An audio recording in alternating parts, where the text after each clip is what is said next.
Bonjour à toutes et à tous, vous êtes sur 8 Mont Blanc et vous avez bien raison, il est 18 h, l'heure de votre JT dans l'actualité de ce jeudi 27 octobre. J-100 avant les championnats du monde de ski alpin à Courchevel et Méribel. Ils auront lieu du 6 au 19 février prochain. Une soirée spéciale à l'hôtel de la région à Lyon a marqué ce cap ce mercredi et nous étions sur place. Autre championnat, autre championne, fille de pizzaiolo, Laura Michel cuisine la meilleure pizza du monde. Elle a décroché la très sérieuse distinction en Italie. Quels sont les ingrédients de son succès? Réponse à suivre. C'est toujours un moment très attendu par les fans de la Grande Boucle. Le parcours 2023 du Tour de France a été dévoilé à Paris ce jeudi et nos pays de Savoie sont particulièrement gâtés. Pas moins de 5 étapes se dérouleront sur notre territoire. Le peloton partira d'Annemasse le 15 juillet pour rejoindre Morzine. Le lendemain, les coureurs rallieront les Jets à Saint-Gervais avec une journée de repos le 17 juillet, toujours à Saint-Gervais. Le jour suivant sera le théâtre d'un contre-la-montre entre Passy et Combloux. Puis le 19 juillet, les coureurs partiront de Saint-Gervais pour rejoindre la Savoie et la station de Courchevel. Enfin, le tour partira de Moutier-le-Vin pour rejoindre Bourg-en-Bresse. À ce sujet, Luc Aruche a pu joindre Jean-Marc Payex, le maire de Saint-Gervais-les-Bains, où le tour fera donc étape. On l'écoute. Je crois qu'on a un territoire qui s'y prête, on a un territoire qui a des qualités d'accueil et qui aime bien le vélo. Donc on est récompensé, très bien récompensé cette année par ASO, par Christian Prudhomme.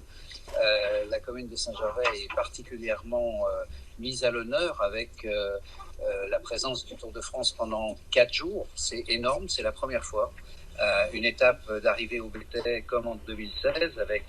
En 2016, c'était la seule étape qui avait été gagnée par un Français, par Bardet. Cette année, on a cette même arrivée avec un passage dans le centre de Saint-Gervais. Je pense qu'on sera à quelques jours ensuite de l'arrivée à Paris. Donc, tout se décidera probablement chez nous. Et on va mettre justement à l'honneur ces sportifs qui sont aujourd'hui, qui étaient présents à Paris et qui ont hâte de venir, même si effectivement il y aura une partie montagne qui sera très compliquée. Du sport encore, J-100, un cap ô combien symbolique. Il nous rappelle que les championnats du monde de ski alpin 2023 de Courchevel-Méribel approchent à grands pas. Pour l'occasion, le comité d'organisation a tenu ce mercredi soir une grande cérémonie. Elle s'est déroulée à l'hôtel de la région à Lyon et Sébastien Germain était sur place. Courchevel-Méribel 2023, c'est déjà demain. Avec 75 nations représentées, 600 athlètes présents, près de 1800 journalistes accrédités et près de 250 000 spectateurs attendus sur l'ensemble des 12 jours de compétition. Les championnats du monde de ski alpin font partie des GESI, les grands événements sportifs internationaux. Et ce mercredi soir, lors de la soirée officielle du J-100, les organisateurs ont présenté leur stratégie RSE pour responsabilité sociale et environnementale, une démarche qui s'appuie sur 4 grands principes. Le premier, préserver la montagne en réduisant notre impact sur l'environnement et le climat. Un deuxième, plus social, en voulant proposer un événement festif, inclusif et accessible à tous. Un événement aussi qui se veut une vitrine du territoire hôte, donc de la région qui nous accueille. Et puis aussi une démarche qui veut laisser un héritage des bonnes pratiques. En tant que GESI, le comité d'organisation a donc signé la charte des 15 engagements éco-responsables voulus par le ministère des Sports. Au mois de mars dernier, les 2 stations ont accueilli les finales de Coupe du Monde et un bilan carbone avait pu être établi. L'objectif annoncé est de faire mieux dans ce domaine dans un peu plus de 3 mois. On a des éléments très importants qu'on souhaite lancer, évidemment, c'est le plan mobilité. Ce plan mobilité sera dévoilé avec une plateforme de réservation qui sera opérationnelle via notre site internet, qui permettra en fait aux spectateurs de venir sur site sans encombrement, avec nos transports en commun, en étant responsables et en étant aussi dans l'ambiance dès le début de la journée. Donc c'est un beau challenge, mais en tout cas une fierté de porter ce sujet, puisque à l'image de Val d'Isère 2009, on essaiera d'emmener un maximum de personnes de la vallée sur les épreuves de Courchevel et de Méribel avec des transports plutôt responsables. Ce cap symbolique du J-100 marque aussi et surtout l'entrée dans la dernière ligne droite en matière d'organisation, afin que tout soit prêt en temps et en heure pour faire de cette quinzaine un moment unique. Quelque part, ce qu'on souhaite en faire, c'est une expérience mémorable pour tous ceux qui vont vivre ces championnats du monde qu'ils soient athlètes, qu'ils soient journalistes, qu'ils soient spectateurs ou encore équipiers. Nous, notre ambition au niveau du comité d'organisation, c'est de créer les conditions, de tout faire pour faire en sorte que tous ceux qui auront participé pourront dire « Courchevel-Méribel 2003, j'y étais ». 13 ans après Val d'Isère en 2009, les mondiaux de ski alpin seront donc de retour en France pour la 4e fois seulement dans l'histoire de la compétition. Les attentes sont donc très importantes à tous les niveaux. C'est la vitrine mondiale du ski. On a une chance inouïe, nous, de pouvoir les avoir dans notre montagne. On a la plus belle montagne du monde. On a le premier domaine skiable du monde. Et donc tout le monde nous attend. On est obligé de faire une grande réussite. Prochaine grande étape pour les championnats du monde de ski alpin, le 26 novembre à Albertville, avec une grande fête donnée en l'honneur des quelques 1000 bénévoles prévus pour l'occasion. Il sera ensuite temps de penser au 5 février prochain, date de la cérémonie d'ouverture. Et décidément, l'année 2023 sera chargée en actualités sportives pour nos pays de Savoie. Le rugby s'invitera même à Aix-les-Bains. La ville vient d'apprendre qu'elle accueillera l'équipe nationale de Namibie. Elle sera en effet le camp de base pour les joueurs pendant la Coupe du Monde qui se déroulera en France à l'automne 2023. Pour elle, la performance ne se réalise pas sur la pelouse, mais bien dans une cuisine. Laura Michel a devancé les Italiens dans l'art de la pizza. La championne, c'est le nom de sa création, qui a en effet décroché le prestigieux titre de meilleure pizza du monde. Pour l'obtenir, elle s'est entraînée sans relâche dans la pizzeria familiale d'Albi-sur-Chéran en Haute-Savoie. Lucas Ruche n'a pas résisté à l'envie de goûter cette merveille. Regardez et savourez.